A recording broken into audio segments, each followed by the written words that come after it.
So in my previous video, I presented a model in which prices always converge to their fundamental values.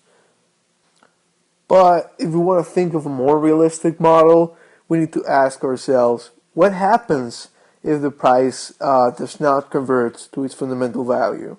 And what could be the reason for that?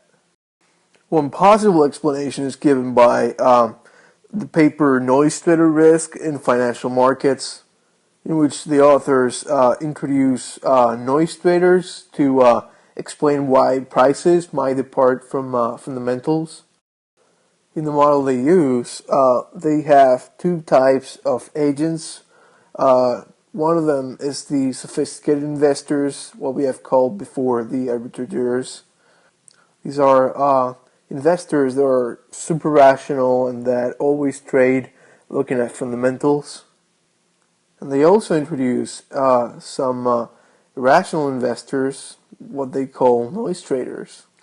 These noise traders have a wrong belief or a wrong valuation of the price of the company, and this leads them to invest in an irrational way.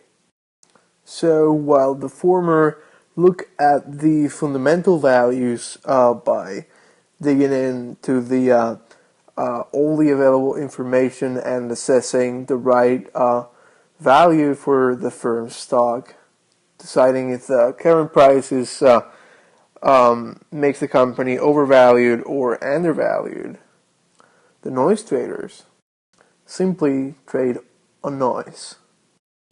And noise here could mean anything. Can mean rumors, can mean advice from questionable sources, can mean looking plainly at charts, technical analysis, simply by guessing, or things like that. For example, take the case of a noise trader who calls his broker to ask for advice about where to invest. The broker does a little bit of research and finds company X. The stock of company X in the previous months has done this figure right here. This is known as a shoulder head shoulder pattern that makes the broker believe that the company's price has to go down. And thus, he tells his client to sell. Following this advice, the noise trader, has an opinion on the company, which is that the company's price is going to go down. Thus, he sells a lot of the company's stock. But this opinion is not based on fundamentals at all. He has not looked at the company's information. He just follows the advice of an outside source. And the only reason why he trades is because he has a high expected return in mind. He believes that the advice that was given to him to sell was correct. But he does not really realize of the higher risk that he's bearing. In the model from the previous video, this noise trader would lose a lot of money when trading because the sophisticated investors with unlimited funds and risk neutrality would trade against him and force him out of the market.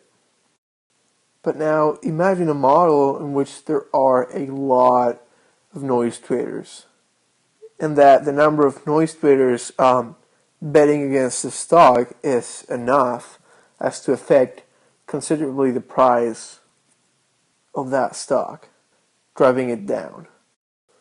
This is a case in which noise traders' beliefs could affect the prices, right? There are a lot of people who believe that the price of a stock is going to go down, and they're selling. That means that they create an excess supply in the market, and actually the price goes down, even if that's not what the fundamentals would reflect.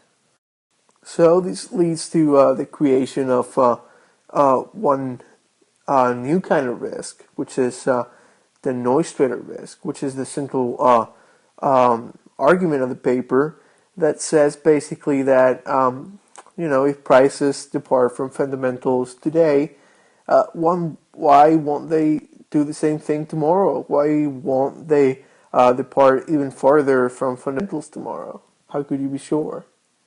And that uncertainty translates into risk. Now, this is possible because we are thinking of a more realistic model, a model in which sophisticated investors don't have unlimited funds, and they're not risk neutral. Actually, they're risk averse, and they're also time constrained. Think about an investor, a sophisticated investor, who's looking at a stock that's diverging from its fundamental price. He might be right. He might be right that the stock is overvalued, but during this period, he's not right. Price is actually different from fundamentals, and there is not a correction that's instantaneous. And if he bets against the market, he could lose a lot of money, and he does not have an infinite amount of money to lose. So, well, in our previous model, we argued that arbitrage would always correct the price towards its fundamental value. In this new model, with sophisticated investors that coexist with noise traders, and they're actually risk averse when they face a few different kinds of risks, like for example, the risk that the fundamental values of the stock might change in the future, or the risk that the fact that they face different time constraints, like this investor right here, or fund constraints might lead to, as Keynes said, the world staying irrational longer than you can stay solvent. So it might be those sophisticated investors trading on fundamentals, the one that are forced out of the market because of great losses, while trying to correct prices because they can't stop price departures due to the large share of noise traders in the market. So this leads to the central argument of the paper, the noise trader risk. What the risk that there could be further departures of the price from fundamentals. And finally, how are you sure that your model to predict the fundamental value is correct? It is highly unlikely that you have the right model to predict this. And all those kinds of risk that risk-averse investors that are sophisticated face may limit the capacity that they have to perform arbitrage, that is, to correct prices towards fundamentals. And that is why we see price departures from fundamentals that might be fairly large and might last for a long time in real life.